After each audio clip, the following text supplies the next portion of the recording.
Berlin, 1936. L'Allemagne et le Japon s'apprêtent à entrer en guerre contre le monde. Cette guerre de conquête va en cacher une autre, celle du contrôle d'une ressource stratégique, le pétrole. Pour l'ensemble de la Seconde Guerre mondiale, tout fonctionne au pétrole. Celui qui a le pétrole va gagner la guerre.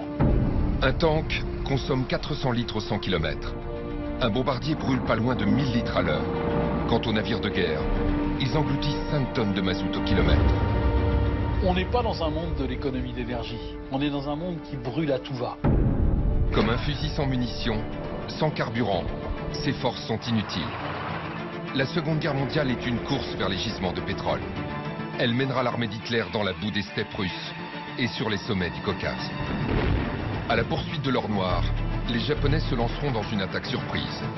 Elle conduira les États-Unis à entrer en guerre à Pearl Harbor. On a 1 an et demi de réserve pétrolière, on joue le tout pour le tout. Le manque de carburant poussera les armées à des choix extrêmes. C'est là-dessus qu'a commencé le concept des kamikazes. L'or noir va être à l'origine de prouesses logistiques, comme le premier oléoduc sous-marin. Je vois des remorqueurs qui arrivent avec une énorme bobine. Elle faisait au moins 10 mètres de diamètre, il y en avait bien 5 mètres au-dessus de l'eau. Les raffineries de l'Axe vont devenir une cible. Leur destruction, un objectif prioritaire du camp allié. Intégrer le pétrole dans son champ de pensée a été un moteur de la victoire. Objet de convoitise pour les deux camps, âprement disputé, le pétrole est aussi une arme supplémentaire aux mains des belligérants. Sa maîtrise va guider les choix des stratèges. Des champs de bataille aux champs d'extraction. Voici comment le pétrole a changé le cours de la guerre.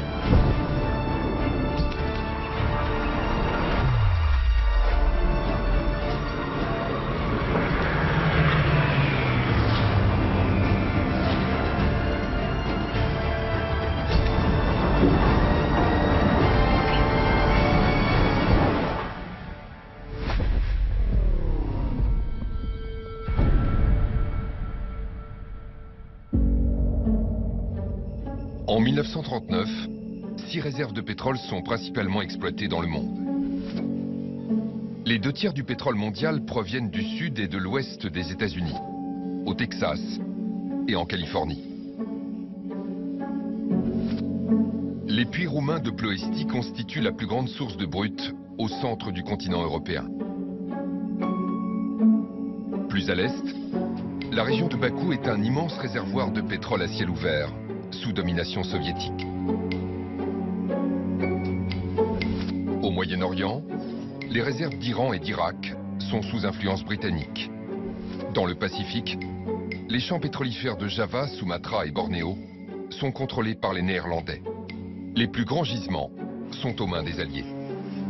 Les puissances de l'Axe, Italie, Japon et Allemagne, ne possèdent aucun puits sur leur sol. Pour eux, ils vont être un objectif de conquête.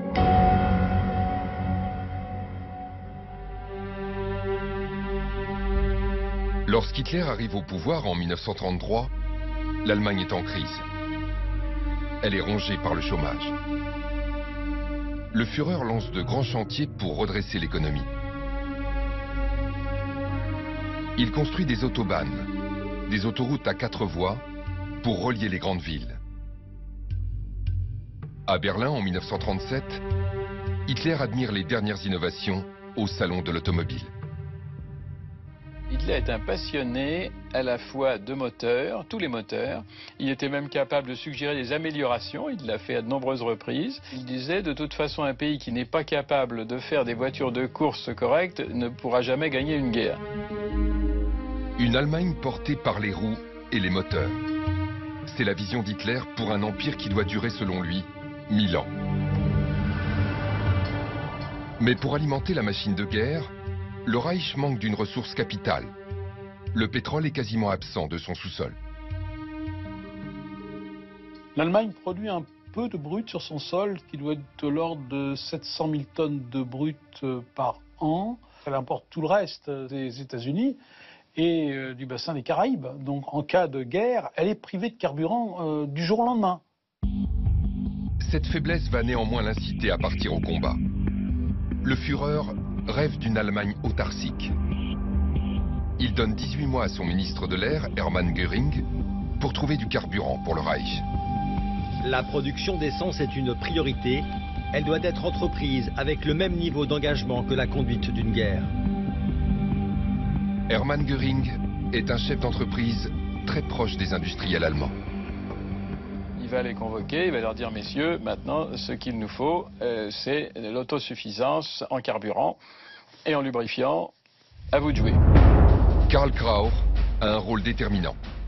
C'est le patron du numéro 1 mondial de la chimie, IG Farben. Son entreprise est liée depuis 1927 à l'américaine Standard Oil, plus grande compagnie pétrolière au monde. Ensemble, ils ont développé un procédé révolutionnaire, fabriquer du pétrole à partir du charbon. L'Allemagne a beaucoup de charbon, et elle a les laboratoires, les ingénieurs pour mettre au point des usines et adapter les procédés à la transformation du charbon en pétrole.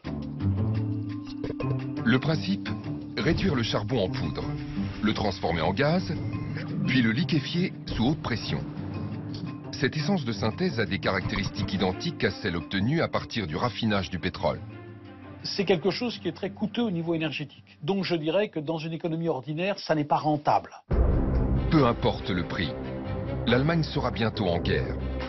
Hitler voit dans cette technologie l'une des clés de son autonomie énergétique.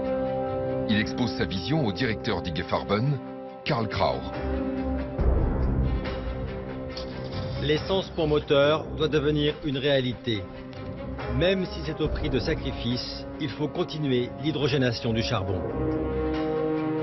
Aussitôt, IG Farben lance la construction d'usines dans tout le Reich.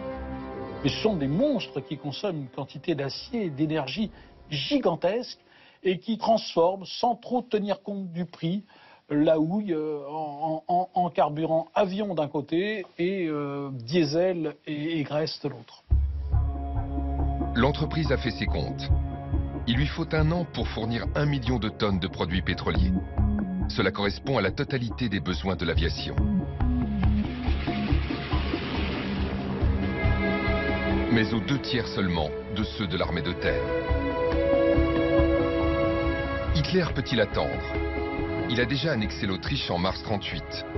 Malgré son manque de carburant, il passe à l'étape suivante, avec une tactique basée sur la vitesse et la surprise.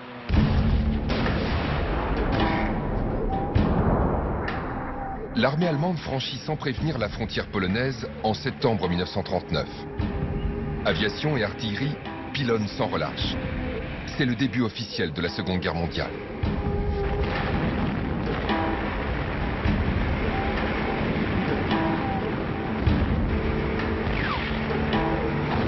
Pour Hitler, la vitesse est une arme. C'est la Blitzkrieg. La guerre est claire. C'est la condition de la réussite. Son armée n'a que 6 mois d'essence d'avion en réserve. Même chose pour les blindés. Après, c'est la panne sèche. Il faut remporter la victoire très rapidement, de façon brusquée, pour que ça ne traîne pas, parce que si ça traîne, évidemment, on consomme beaucoup trop de pétrole. Ces divisions blindées de Panzer, ça bouffait énormément d'essence.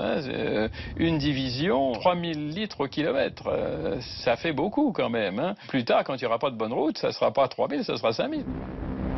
La bataille de Pologne va durer 1 mois, puis ce sera au tour de la Belgique, qui tombe en 18 jours.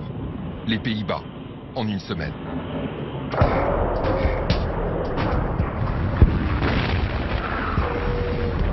Fin juin, les nazis sont à Paris.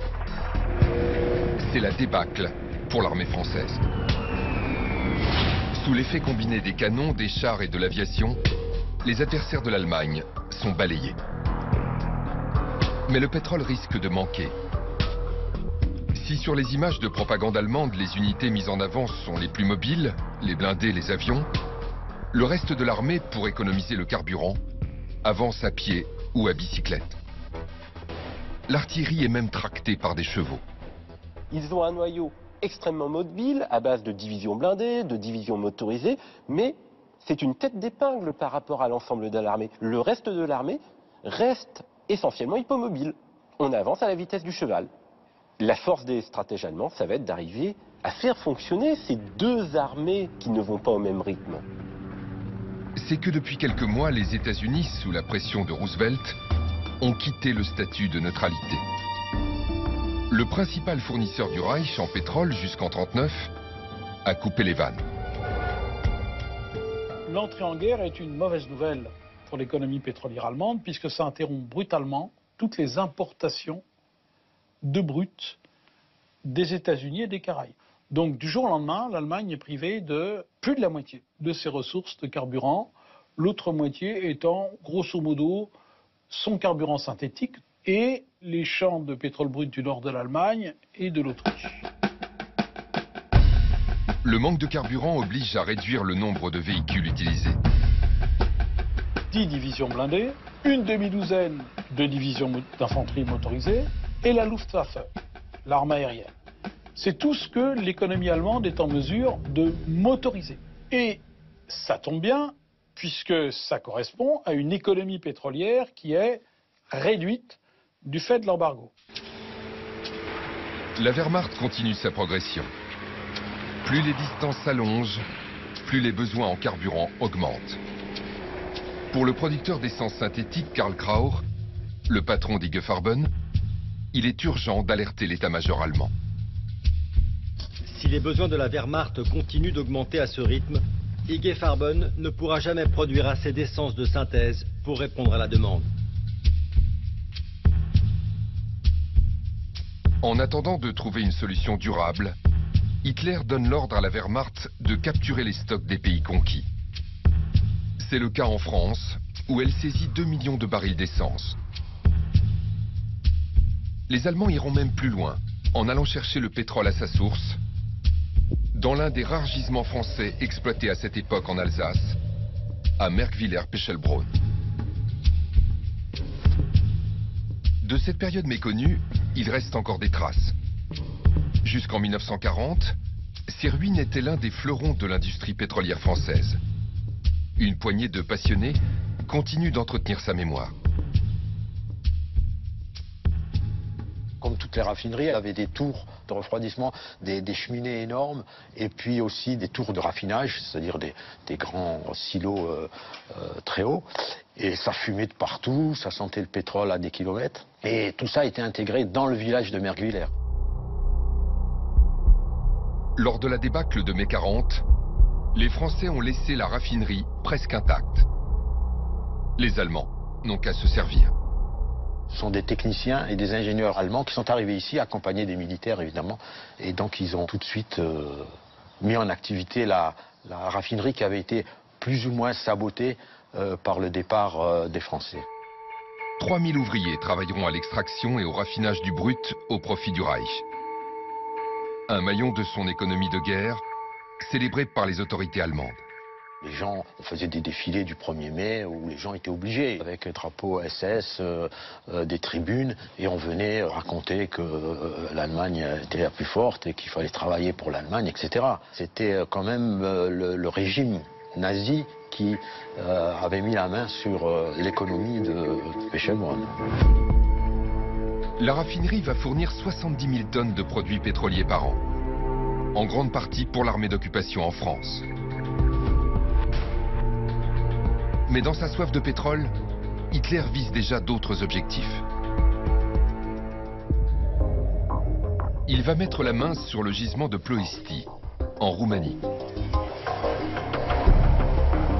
La guerre dure déjà depuis plus d'1 an, et l'état-major a fait ses calculs.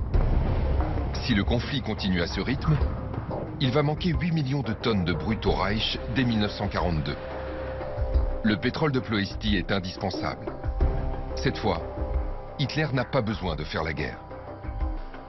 Au fond, quel est l'événement qui permet à Hitler d'accrocher complètement la Roumanie à son char? C'est l'effondrement de la France. La France, protectrice, garante des frontières, n'est plus en mesure de jouer son rôle. Donc très vite, ça va être un jeu d'enfant pour Hitler que d'amener les Roumains dans son camp. Hitler s'impose comme le nouveau protecteur de la Roumanie. Il soutient le dictateur local, Ion Antonescu, et s'assure sans combattre de nouvelles réserves en carburant. C'est un accord de troc. L'Allemagne équipe toute l'armée roumaine et en échange, eh bien, la Roumanie fournit tous les besoins du Reich en pétrole. 6 millions de tonnes de brut sortent des puits roumains tous les ans. la production sera totalement réservée au Reich. L'ambassadeur du Reich en Roumanie conclura: Nous avons transformé la Roumanie en station-service pour l'effort de guerre allemand. En 1941, Hitler a mis l'Europe à genoux. Seul le Royaume-Uni lui résiste. Le pétrole de Ploesti lui assure la moitié de ses besoins en carburant. L'autre moitié est fournie par IG Farben et son essence synthétique. Il va poursuivre ses rêves de conquête.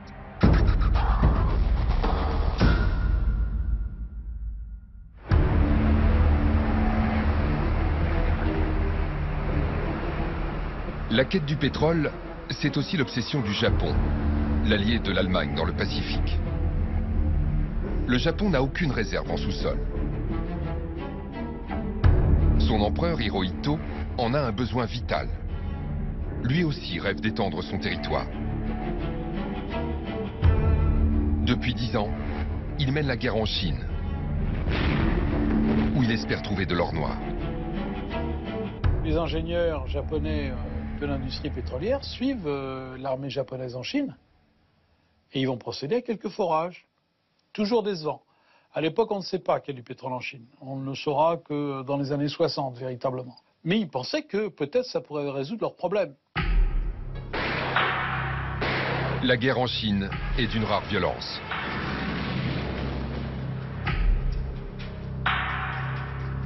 Les États-Unis ne peuvent rester sans réaction. En août 1941, le président Roosevelt décrète un embargo total sur le pétrole à destination de l'Empire japonais. Il se retrouve avec une campagne majeure qui va bientôt devoir s'arrêter, faute d'essence. En pleine conquête de l'immense territoire chinois, l'amiral Isoroku Yamamoto, commandant des forces navales, s'inquiète. Si les livraisons de brut s'arrêtent, nous pouvons nous battre 1 an. Ensuite, je ne sais pas. Le président Roosevelt, il se dit, ça va dissuader les Japonais en leur montrant qui est le patron. C'est moi le patron du pétrole. Si je coupe les robinets californiens, ils n'ont plus que leurs yeux pour pleurer. Et ça va les amener à réfléchir et peut-être à évacuer la Chine. Ça a été l'argument massu qui a finalement permis à la marine japonaise d'imposer sa solution et de se dire, voyons voir, on a 1 an et demi de réserve pétrolière, on joue le tout pour le tout. Les Japonais ripostent à l'embargo. Ils veulent désormais s'emparer des plus grands gisements du Pacifique, à 5000 km de leur côte. Leur nouvelle cible, Sumatra, Java, Bornéo.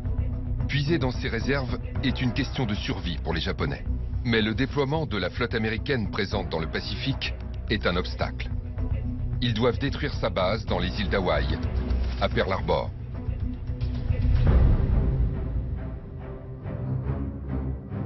Nous sommes le 7 décembre 1941, à l'aube. Dans le plus grand secret, 6 porte-avions japonais et leur escorte ont mis cap à l'est pour une attaque qui va tout faire basculer.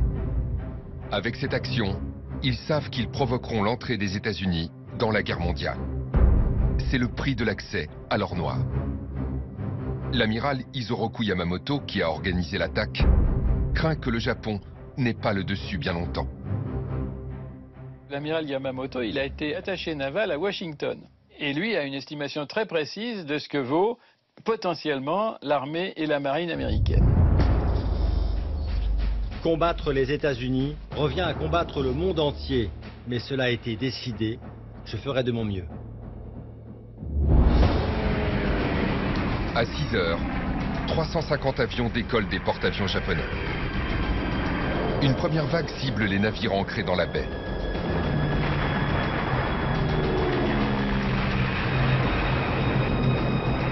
Elle en détruit 8. L'USS Arizona sombre avec 1000 marins pris au piège dans sa coque. Une deuxième vague attaque le terrain d'aviation. Elle met 400 appareils hors d'état. L'attaque fait 2300 morts. La base américaine est en flammes. Le commandant de l'expédition a dit bon, ça suffit, on a fait assez de dégâts comme ça, on n'a pas été repéré, c'est très bien. La troisième vague, on ne l'envoie pas. Cette troisième vague aurait tout changé. Les Japonais renoncent à détruire les stocks de mazout américains. Il y avait là 4 millions de barils qui auraient pu être percés par les mitrailleuses des avions. 3 ou 4 de ces balles explosives, ça aurait fait sauter l'ensemble des réservoirs. Et à ce moment-là, la marine américaine, faute de carburant, n'aurait pas pu se maintenir à Pearl Harbor et serait revenue sur la côte Pacifique en Californie. Sans cette erreur, l'état-major américain a estimé que la guerre du Pacifique aurait duré 2 ans de plus. En attendant que la base soit remise en état, les soldats japonais sont parachutés au-dessus des champs de pétrole de Bornéo, Java, Sumatra. Ils remettront les raffineries en marche. Elles produiront de l'essence pour l'Empire. Une ressource illimitée qui doit lui permettre de continuer son expansion. En apparence, la victoire est totale. Mais l'amiral Yamamoto ne se fait guère d'illusions sur la suite. Quiconque a vu les usines d'automobiles de Détroit ou les champs de pétrole du Texas sait que le Japon n'a pas les moyens d'une guerre navale contre les États-Unis.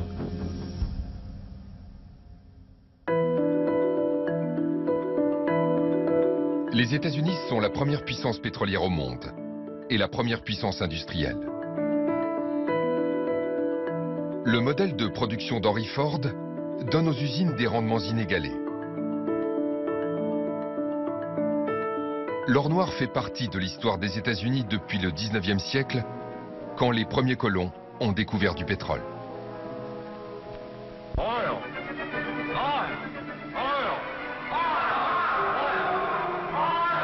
C'est en tout cas ce que raconte ce film de propagande, réalisé par le Bureau des mines américain. Early American Indians used the oil that they found as a medicine and ointment. The oil industry quickly found its stride in the suddenly stepped-up tempo of progress. Cette industrie pétrolière hautement stratégique procure un avantage considérable dans la guerre contre le Japon et l'Allemagne.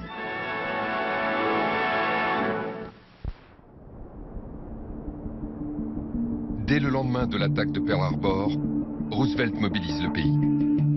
We will gain the inevitable triumph, so help us God. Il confie à un de ses proches, Harold Ickes, secrétaire d'État à l'Intérieur, une lourde tâche. Coordonner la politique pétrolière des États-Unis. Son premier chantier, faire en sorte que les industriels travaillent bien dans l'intérêt américain. Gouvernement et société se regardent un peu en chien de faïence, d'autant plus qu'au tout début de la guerre, en 1939, ces industriels jouent un jeu un petit peu trouble avec Hitler. L'américaine Standard Oil et l'allemande IG Farben sont liées depuis les années 30. Elles ont développé, entre autres, la technique pour transformer le charbon en pétrole, celle qu'Hitler utilise pour alimenter son armée en carburant. Une des très grandes réussites de Roosevelt, ça va être de parvenir à convaincre les industriels de jouer le jeu de l'effort de guerre. Les investissements productifs sont défiscalisés. Et évidemment, cela va inciter les industriels à augmenter leur production, ouvrir de nouveaux gisements, construire de nouvelles raffineries, construire des oléoducs. Les Américains doivent faire vite. Les sous-marins d'Hitler mènent bataille dans l'Atlantique, au plus près des côtes des États-Unis. Ils coulent les tankers, les navires pétroliers, qui font route entre les zones d'extraction et les zones de raffinage. Début 1942, les États-Unis perdent ainsi 50 pétroliers. Le premier producteur mondial de pétrole se trouve dans une incroyable situation. La moitié est des États-Unis va manquer d'essence. Harold Ickes s'adresse à la population. We are working intensively on this. We must build more pipelines and tankers and find other methods of transportation to substitute for the tankers drafted for the Battle of the Atlantic. La mer est devenue dangereuse. Les sous-marins allemands rôdent près des côtes. C'est donc par la terre qu'il faut transporter le pétrole. La construction d'un oléoduc colossal est lancée. Il va traverser sur 2000 km les États-Unis, du nord au sud. Son nom, Big Inch, c'est-à-dire grand pouce. Référence à son diamètre, 20 pouces ou 50 cm. C'est un chantier à l'américaine. Il faudra plus de 20 000 wagons pour amener tous les tubes et 16 000 hommes travaillent sur le chantier. Rien n'arrête le Léoduc. Il traverse forêts, lacs. Un an plus tard, il fournit 600 000 barils par jour, 6 fois plus que par tanker. Dans le même temps, les Américains remplacent à la chaîne les bateaux coulés dans l'Atlantique, en un temps record. Les Américains ont construit un petit peu moins de 700 pétroliers pendant la guerre, ce qui nous fait une cadence assez considérable d'une vingtaine de pétroliers par mois qui sortent des chantiers navals. Dès mi-42, la production dépasse le nombre de pétroliers coulés par les Allemands. Ah, c'est toute la stratégie de Roosevelt. C'est le Victory Programme, c'est l'idée de noyer l'ennemi sous une telle masse d'armement, de moyens, que la victoire est inéluctable. L'industrie de guerre américaine tourne désormais à plein régime. Grâce au pétrole, ils auront l'avantage dans les combats à mener sur 2 fronts. Dans le Pacifique, contre le Japon, et bientôt en Europe, contre Hitler.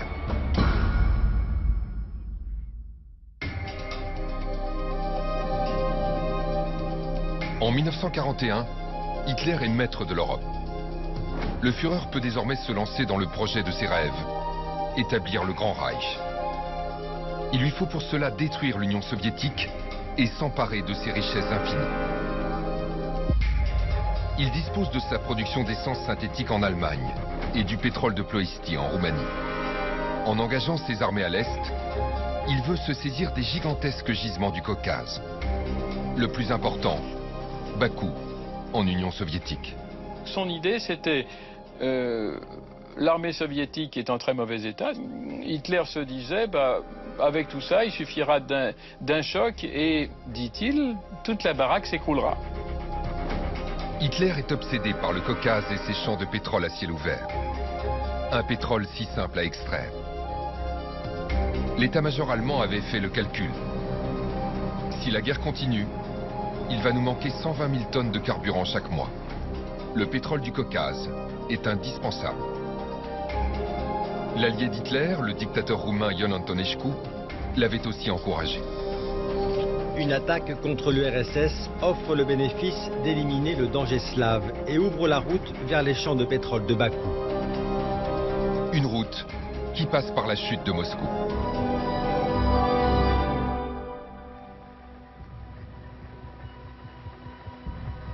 En décembre 1941, Hitler approche de la capitale soviétique. Il compte réduire à néant l'armée de son rival, Joseph Staline. Hitler a contre lui l'immense territoire russe. Les distances à parcourir sont énormes. Le matériel souffre. Pour les moteurs, pour les chars, c'est un supplice. Parce que les routes sont dans un état lamentable. Des tanks qui faisaient 150 km à toute allure, il fallait changer les moteurs et une fois qu'ils ont fait 200 km, il faut changer les chenilles. La météo russe est un adversaire redoutable. Les pluies, la boue, puis la neige. Les températures chutent. Les chevaux allemands à moins 30 ou à moins 40, parce que ça soufflait de la Sibérie, ils crevaient, qu'est-ce que vous voulez faire autrement? Et les Panzers aussi, ça gelait. Il fallait allumer des feux sous les moteurs pour les faire repartir, pour les faire dégeler, mais c'est pas une bonne idée d'allumer ou alors il fallait qu'ils ne s'arrêtent jamais. Mais à ce moment-là, évidemment, vous avez un problème de carburant. 1 million de soldats dans la bataille. 120 divisions. 5000 litres par kilomètre pour une division. Les nazis n'ont jamais autant eu besoin de carburant pour avancer. Comment l'acheminer? C'est un va-et-vient permanent de trains-citernes, souvent volés à l'ennemi. Quand il n'y a plus de rails, c'est par les airs que sont livrés au compte-gouttes carburant et ravitaillement.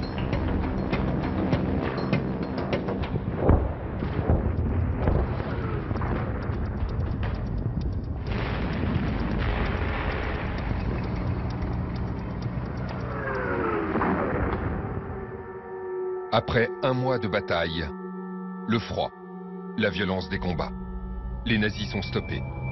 Les chars n'ont plus d'essence. L'état-major transmet au Führer: nous avons atteint la fin de nos ressources en hommes et en matériel. Les Allemands n'ont plus le choix. Ils décident de mener l'offensive plus au sud, dans le Caucase. Hitler a un besoin vital du pétrole de Bakou. Les mois suivants, ses armées s'approchent du Kouban. C'est une région de plaine, beaucoup plus facile à conquérir. Les Allemands parviennent à s'emparer de Rostov, à prendre le Kouban et à s'enfoncer dans cette immensité toujours plus vers le sud. Et en fait, il n'y a aucune grande bataille dans le Caucase. Les Allemands arrivent jusqu'au premier puits de pétrole Maïkop. Sur place, ils font un terrible constat. Les Russes ont pratiqué la politique de la terre brûlée. Catastrophe. Les Soviétiques ont détruit toutes les superstructures au-dessus du sol et surtout, ils ont comblé les puits les plus productifs. Ils ont précipité des milliers de tonnes de ferraille, tout ce qu'ils ont pu trouver. Ils sont allés chercher les tracteurs et les moissonneuses-batteuses des kolkhozes qui se trouvaient autour pour les balancer dans les puits, couler du béton par-dessus. C'est un travail de titan. Les actualités britanniques, avec des images capturées aux Allemands, racontent. Capture by the Nazis of a Caucasian oil field turns out to be a hollow victory. The Russians have applied the scorched earth policy, and the prize for Hitler's oil prospectors is a blazing ruin. Leur dernière chance, poursuivre la route vers Bakou en traversant les montagnes du Caucase. Les sommets culminent à plus de 5000 mètres. C'est un terrain très difficile. La résistance russe en profite. Les nazis sont stoppés.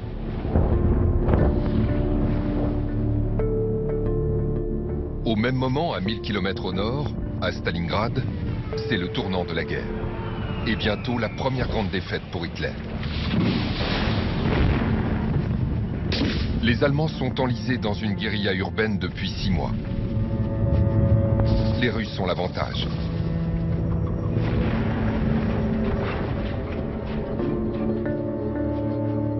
Le général von Manstein, qui dirige cette bataille, contacte Hitler.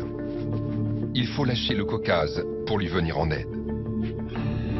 Le Führer refuse net. C'est la question de la possession de Bakou, maréchal. Sans le pétrole de cette région, la guerre est perdue. Ils sont écartelés entre deux objectifs. Et ils vont perdre, évidemment, des deux côtés.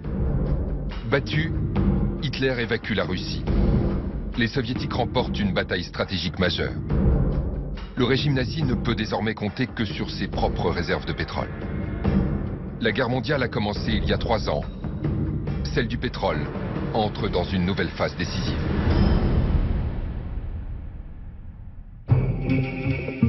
À Casablanca, au Maroc, le 14 janvier 1943, le président américain Roosevelt et le premier ministre britannique Winston Churchill fixent la stratégie des Alliés pour les prochains mois. Il faut détruire toutes les installations pétrolières allemandes. Dès 1937, par exemple, les stratèges britanniques ont identifié les usines de pétrole synthétique allemandes comme des objectifs absolument prioritaires en cas de guerre. Les Alliés s'entendent pour frapper la principale raffinerie du Reich, située en Roumanie à Ploiești. Celle qui fournit désormais la moitié du pétrole au régime nazi. Selon le Britannique Winston Churchill, le pétrole de Ploiești est le socle de la puissance allemande. L'US Air Force décolle de sa base de Benghazi en Libye le 1er août 1943. L'Américain Robert Sternfels, ici à gauche, est le pilote du B-24 Liberator Sandman. Il est l'un des 178 bombardiers qui s'envolent pour priver Hitler du pétrole roumain.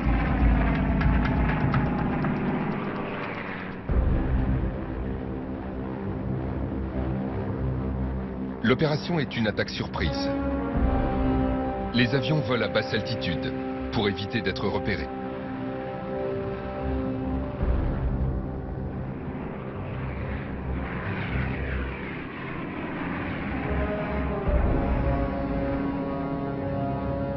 fois à 60 mètres, 450 km/h. Quand les appareils approchent la raffinerie, ils lâchent des tonnes de bombes. Le pilote Robert Sternfels le racontera dans ses mémoires. Je ne pouvais plus voir le sol à cause de la fumée. Nous étions comme des canards dans un champ de tir.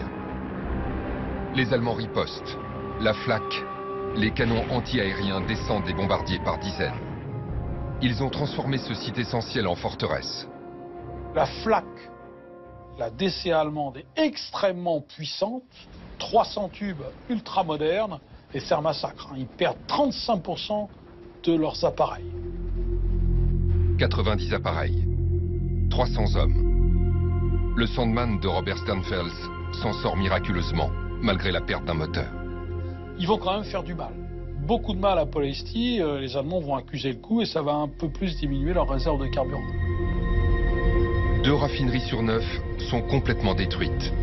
Les autres, largement endommagées. Elles vont brûler pendant des semaines. Le pilote Robert Sternfels conclut « Ploesti était le premier jour de la fin de la guerre.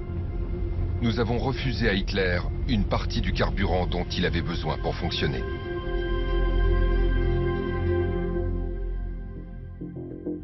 Après cette mission, Britanniques et Américains vont suspendre les bombardements massifs pendant de longs mois.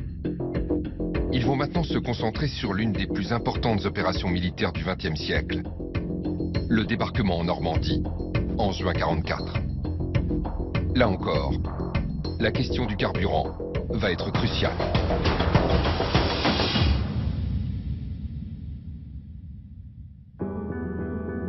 Les Alliés se préparent à débarquer en France avec des ressources en pétrole illimitées. La priorité, organiser son acheminement. L'une des clés de la réussite.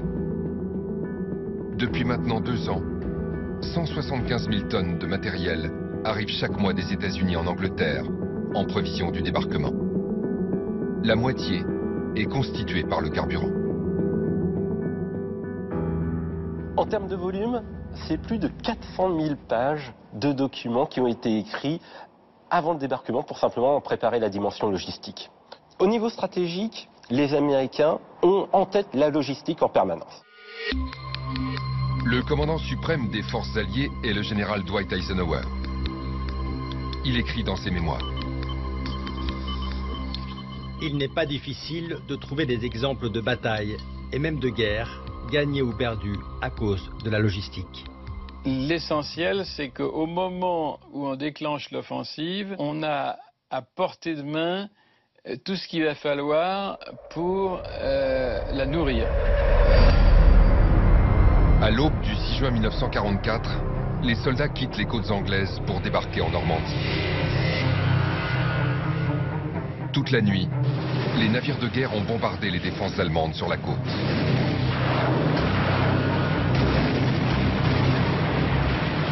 Ils établissent une fragile tête de pont sur les plages normandes pour l'arrivée des renforts. Dans les 3 mois qui suivent, 1,5 million d'hommes et 3 millions de tonnes de ravitaillement doivent débarquer.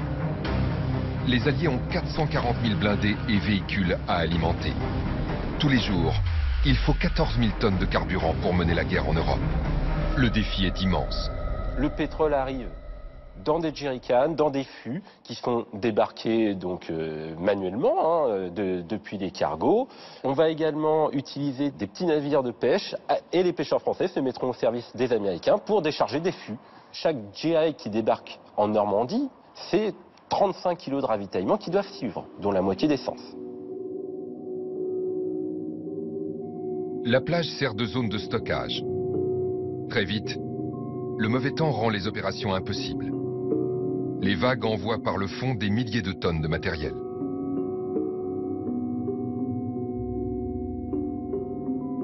Les Alliés ont besoin d'un port en eau profonde capable d'accueillir un flot continu de navires ravitailleurs. Ils vont le trouver à 60 km des plages du débarquement.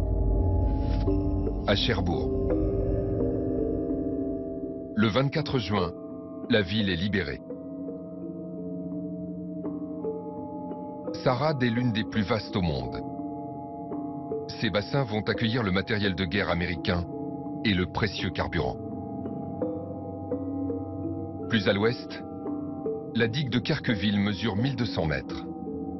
Elle va devenir le terminal pétrolier. Francis Postel avait 16 ans à l'époque. La parcourir avec lui, c'est faire un bond dans l'histoire. Il est arrivé des pétroliers, et ces pétroliers accostaient, et le génie américain avait construit 7 tuyaux, ça venait jusque-là. 7 tuyaux les uns auprès des autres. Il est protégé avec une sorte de goudron.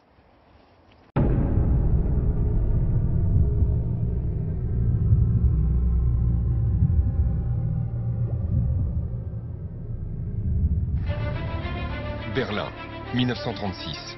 L'Allemagne et le Japon s'apprêtent à entrer en guerre contre le monde. Cette guerre de conquête va en cacher une autre, celle du contrôle d'une ressource stratégique, le pétrole. Pour l'ensemble de la Seconde Guerre mondiale, tout fonctionne au pétrole. Celui qui a le pétrole va gagner la guerre. Un tank consomme 400 litres au 100 km. Un bombardier brûle pas loin de 1000 litres à l'heure. Quant aux navires de guerre, ils engloutissent 5 tonnes de mazout au kilomètre. On n'est pas dans un monde de l'économie d'énergie. On est dans un monde qui brûle à tout va. Comme un fusil sans munitions, sans carburant, ces forces sont inutiles. La Seconde Guerre mondiale est une course vers les gisements de pétrole. Elle mènera l'armée d'Hitler dans la boue des steppes russes et sur les sommets du Caucase. À la poursuite de l'or noir, les Japonais se lanceront dans une attaque surprise. Elle conduira les États-Unis à entrer en guerre à Pearl Harbor. On a 1 an et demi de réserve pétrolière, on joue le tout pour le tout. Le manque de carburant poussera les armées à des choix extrêmes. C'est là-dessus qu'a commencé le concept des kamikazes. L'or noir va être à l'origine de prouesses logistiques, comme le premier oléoduc sous-marin. Je vois des remorqueurs qui arrivent avec une énorme bobine. Elle faisait au moins 10 mètres de diamètre, il y en avait bien 5 mètres au-dessus de l'eau. Les raffineries de l'Axe vont devenir une cible. Leur destruction, un objectif prioritaire du camp allié. Intégrer le pétrole dans son champ de pensée a été un moteur de la victoire. Objet de convoitise pour les deux camps, âprement disputé, le pétrole est aussi une arme supplémentaire aux mains des belligérants. Sa maîtrise va guider les choix des stratèges. Des champs de bataille aux champs d'extraction. Voici comment le pétrole a changé le cours de la guerre.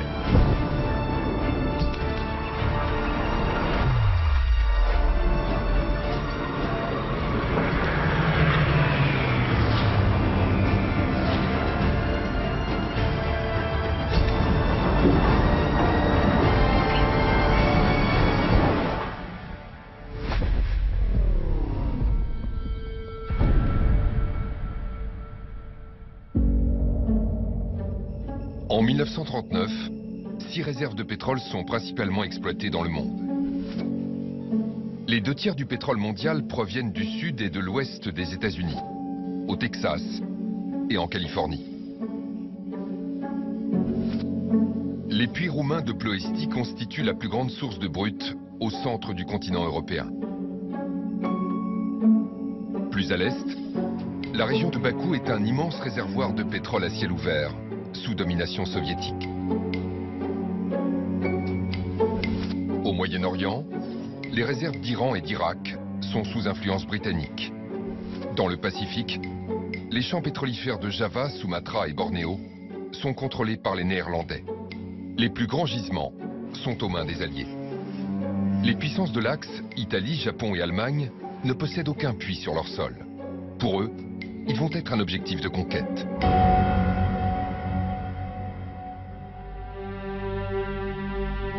« 100% motorisés. Ce sont des quantités phénoménales. Il n'y en a jamais assez. » Cette fois, Patton est furieux. Il transmet à Eisenhower « Si vous me donnez de l'essence, je peux être à Berlin dans 10 jours. » Il ordonne à ses unités de siphonner quelques réservoirs pour permettre aux chars d'aller un tout petit peu plus loin. Mais il a cette conviction que la victoire était à portée de main et qu'elle est pour lui. Il écrit à son fils. À présent, ma principale difficulté, ce n'est pas les Allemands, mais l'essence. S'ils pouvaient me donner assez de carburant, j'irai où je veux. Eisenhower hésite. Le général britannique Montgomery, plus au nord, est lui aussi aux portes du Reich. Eisenhower ne s'est pas décidé et a finalement alloué les ressources pratiquement moitié-moitié entre les deux. Et moitié-moitié, ça faisait en sorte que ni l'un ni l'autre ne pouvait vraiment avancer. La guerre du pétrole vise aussi à détruire au plus vite les stocks en carburant des Allemands. Le raid sur Ploesti a prouvé que les attaques contre les sites pétroliers sont meurtrières pour l'économie du Reich.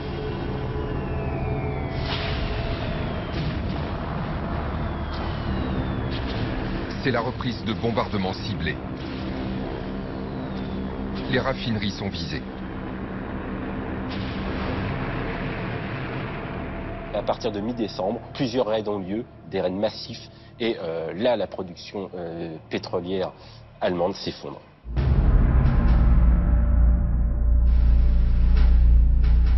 Entre la fin 44 et le début 45, un tiers des bombes larguées par les Alliés visent les 18 sites de production d'essence synthétique. Albert Speer, le ministre de l'économie du Reich, constate les dégâts. Pessimiste, il écrit une note secrète à Hitler. Si ces bombardements continuent, l'Allemagne s'effondrera faute de carburant et sera incapable de conduire normalement des opérations militaires. Les Allemands font des efforts frénétiques pour réparer. Ils mettent les prisonniers soviétiques, des déportés qui sortent des camps de concentration. C'est comme remplir un chaudron qui fuit de plus en plus. En Alsace, la raffinerie de Merkwiller-Pechelbraun fait aussi partie des cibles. Elle produisait 70 000 tonnes de pétrole pour le Reich. Les bombardiers américains vont totalement la détruire. Il y a 3 vagues qui ont largué plus de 2000 bombes de 150 à 200 kilos. Et ce bombardement a quand même détruit la raffinerie à 90%. Pendant 3 jours, ça a brûlé. Et il y a eu plus d'une vingtaine de morts. Début 1945, la production d'essence allemande est divisée par 6. Elle passe de 300 000 à 50 000 barils par mois. Sur le champ de bataille, les pénuries de carburant sont dramatiques. Les véhicules ne sont plus remplacés. Les jeunes recrues rejoignent le front à vélo. Charrettes et chevaux remplacent à nouveau les camions. Quand les Américains s'approchent de Berlin, ils trouvent des avions cloués au sol, en panne sèche. Quand les Américains sont arrivés en Allemagne, ils ont trouvé des champs entiers bourrés d'avions qui étaient abandonnés là parce qu'il n'y avait pas d'essence. Même chose d'ailleurs pour les chars. Le Reich est au bord de la chute. La perte de ses raffineries lui a été fatale. Comment Hitler peut-il mener la guerre sans une goutte de pétrole? Pour les Alliés, États-Unis en tête, la stratégie de siège est une victoire. Cette stratégie est elle aussi efficace de l'autre côté du monde. Dans le Pacifique, les Américains sont engagés dans une autre guerre contre l'Empire du Japon. Là encore, ils utiliseront le pétrole pour les vaincre.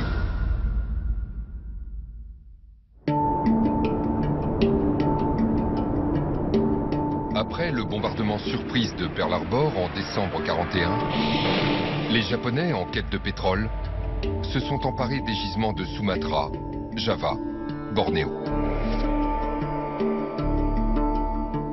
Ils vont être confrontés à présent à un nouveau défi. Transporter le pétrole à la mer patrie, à travers l'immensité du Pacifique. C'est au Japon que sont les infrastructures de raffinage. C'est au Japon que l'industrie tourne à plein rendement. Mais pour ramener au Japon, il faut des tankers. En 40, il y a 57 tankers japonais. Ils feront un effort énorme en 41, ils arriveront à 111 tankers. C'est une goutte d'eau. Une goutte d'eau.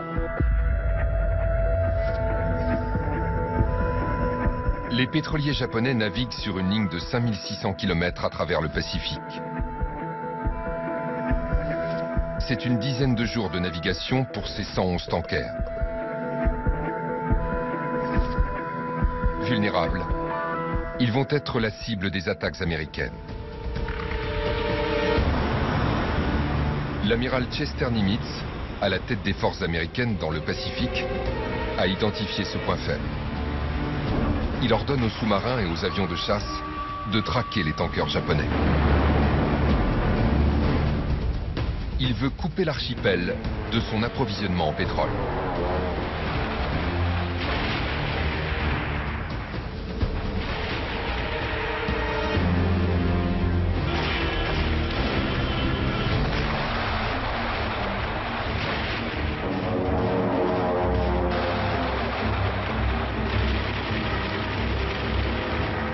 Début 1945, le Japon n'a plus aucun navire pour transporter le pétrole depuis les zones d'extraction.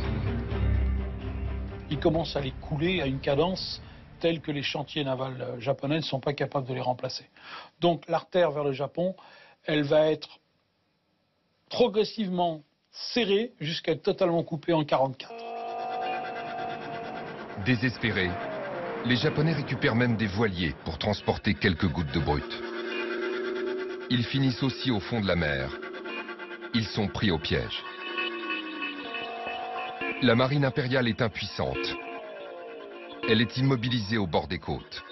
Les cuves de mazout à sec, elle est une cible facile pour les Américains qui détruisent les plus grands navires à leur port d'attache.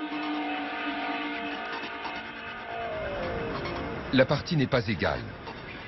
Contrairement à la flotte japonaise, les Américains disposent de 34 navires ravitailleurs maintenus en permanence dans l'océan. Ces opérations en haute mer permettent de maintenir le rayon d'action de la flotte. Les Américains reprennent les îles du Pacifique une à une. La résistance acharnée des Japonais ne peut rien faire face aux énormes moyens de l'armée américaine.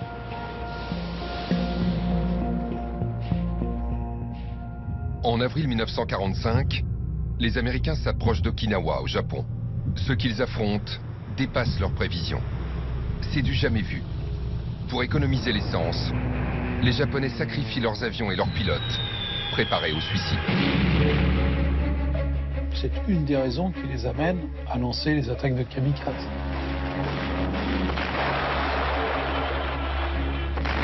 Ils n'ont pas les réserves, ils ne peuvent pas brûler du carburant pour entraîner les pilotes. Il y a un vol aller, il n'y a pas de vol retour. Donc ça massacre.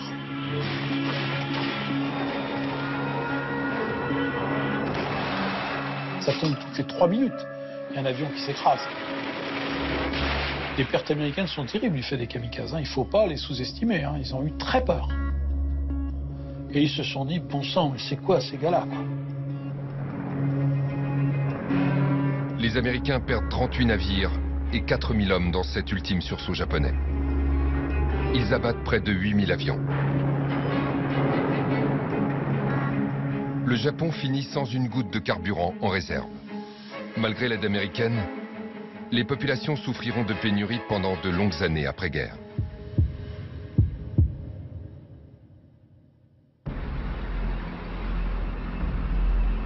En avril 1945, les Alliés poursuivent leur offensive en Allemagne. Ils filent vers Berlin. L'armée d'Hitler est décimée. Le Führer donne ses derniers ordres à l'agonie. Vous avez des divisions à 200 hommes, à 300 hommes. Mais même s'il y en a 2000, ce qui n'est pas beaucoup pour une division, ils n'ont pas d'essence, donc ils ne servent à rien. Bah, évidemment, est-ce que ça peut donner? Le 30 avril, Berlin est sur le point de tomber. Dans son bunker, Hitler se suicide d'une balle dans la tête. Dans son testament, il exige qu'on brûle son cadavre. Son chauffeur siphonne le réservoir de sa voiture. Dans la cour du bunker, il répand sur le corps du Führer cette précieuse essence qui a tant fait défaut. Problème, c'était de l'essence synthétique. Ça brûlait mal, il a fallu faire revenir encore de l'essence. On a fait repartir plusieurs fois. Du début jusqu'à la fin, l'essence a manqué en quantité et en qualité. Victorieux, le commandant suprême des forces alliées Eisenhower résume dans ses mémoires ses 6 années de guerre du pétrole contre Hitler. Ces forces avaient du courage, mais ce n'était pas suffisant. La pénurie de carburant que nous avons provoquée a fait disparaître leur pouvoir de mobilité tactique. Sans pétrole, les forces du Troisième Reich ne pouvaient qu'attendre l'avancée inexorable des Alliés, qui les a anéantis.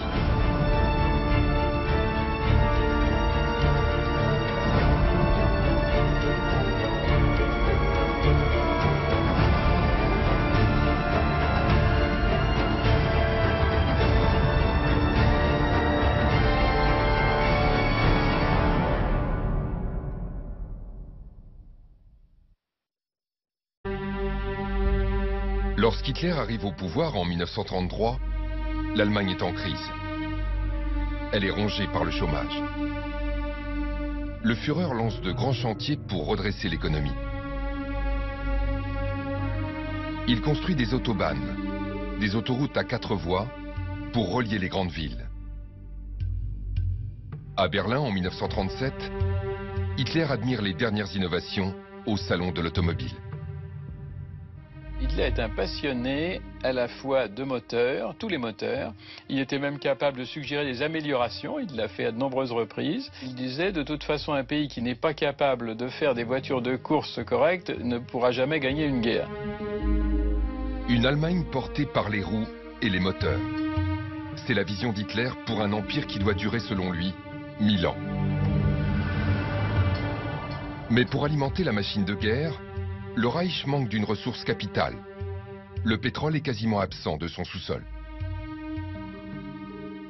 L'Allemagne produit un peu de brut sur son sol, qui doit être de l'ordre de 700 000 tonnes de brut par an. Elle importe tout le reste des États-Unis et du bassin des Caraïbes. Donc en cas de guerre, elle est privée de carburant du jour au lendemain. Cette faiblesse va néanmoins l'inciter à partir au combat. Le Führer rêve d'une Allemagne autarcique. Il donne 18 mois à son ministre de l'Air, Hermann Göring, pour trouver du carburant pour le Reich. La production d'essence est une priorité. Elle doit être entreprise avec le même niveau d'engagement que la conduite d'une guerre. Hermann Göring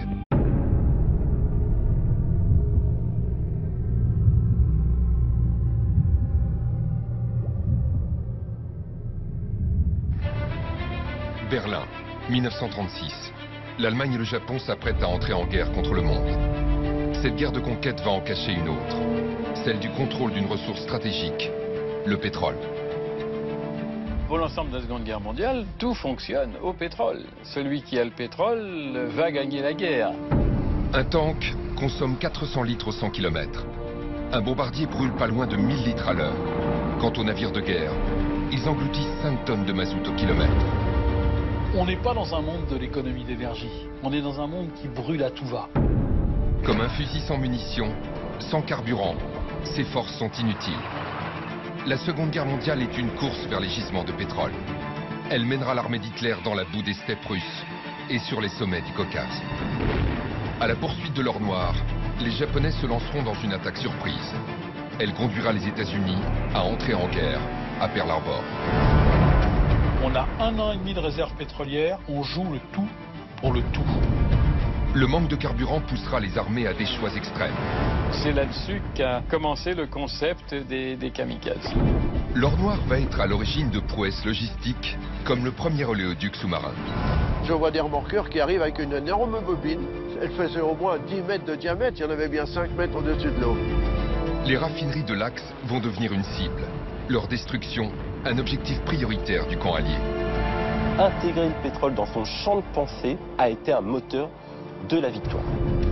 Objet de convoitise. Et qui transforme, sans trop tenir compte du prix, la houille en carburant avion d'un côté et diesel et graisse de l'autre. L'entreprise a fait ses comptes. Il lui faut 1 an pour fournir 1 million de tonnes de produits pétroliers. Cela correspond à la totalité des besoins de l'aviation. Mais aux 2 tiers seulement de ceux de l'armée de terre. Hitler peut-il attendre? Il a déjà annexé l'Autriche en mars 1938. Malgré son manque de carburant, il passe à l'étape suivante, avec une tactique basée sur la vitesse et la surprise.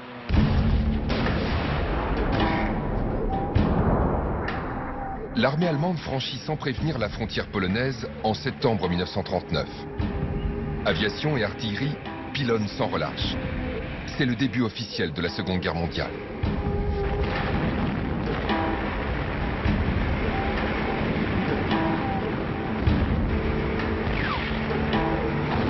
Pour Hitler, la vitesse est une arme.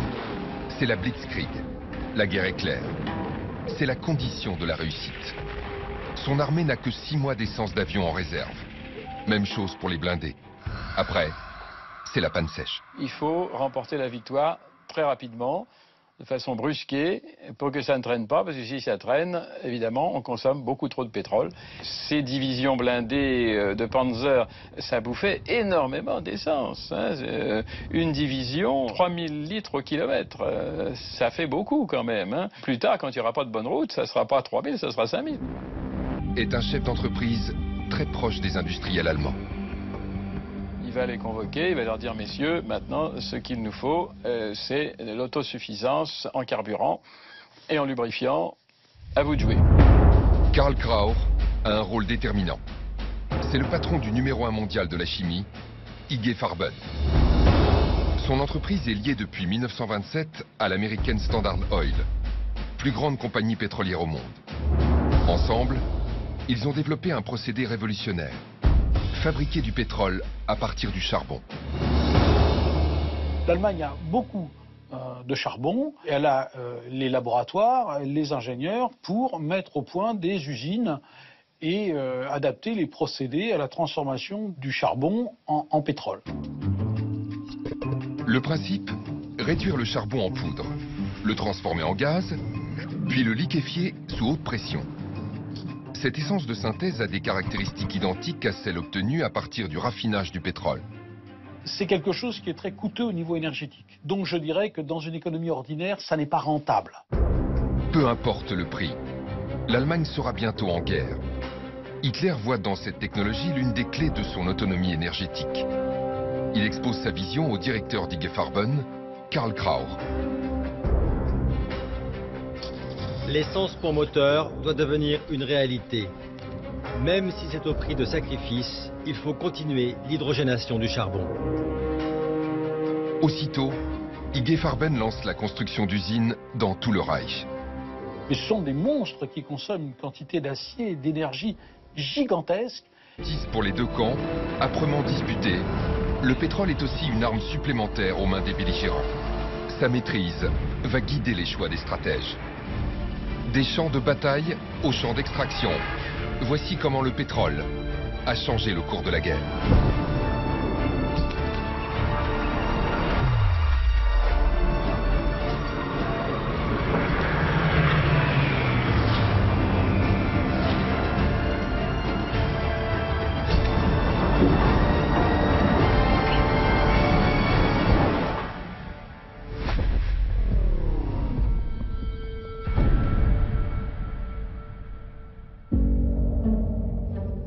En 1939, 6 réserves de pétrole sont principalement exploitées dans le monde.